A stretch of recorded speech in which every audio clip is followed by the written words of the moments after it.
kuingia. Ndio maana Sulemani, yeye watu wote waliomba vitu vingi, waliomba vitu, lakini Sulemani aliomba hekima ya kuingia na kutoka mbele za watu.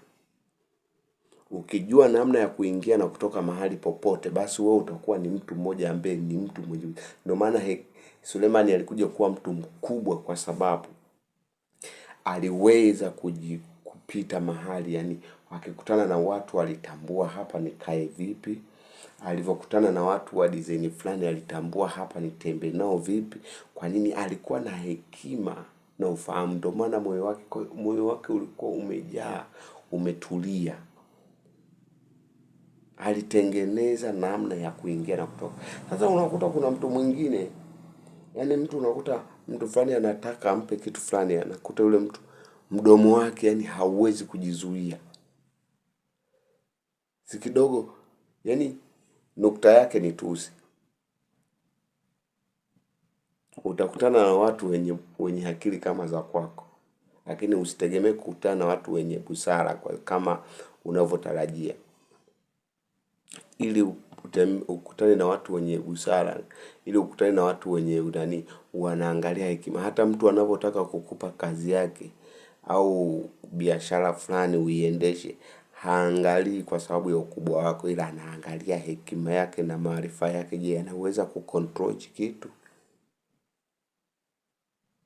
Mimi hekima nimewafanya werevu kwa kao langu, na kupitia mimi hekima wafalme wa watawala. Yani yeye hekima akikaa ndani ya mtu, wafalme wenyewe wanatawala kupitia yeye hekima. Ni kwa nini? Kwa sababu kumbe tunatambua kwamba kumbe hekima ni kitu kinakaa ndani ya mtu, na huyo mtu akikitaka sio kinakuja tu hivi hivi, anakihitaji, kinakuja, kinakaa ndani mwake.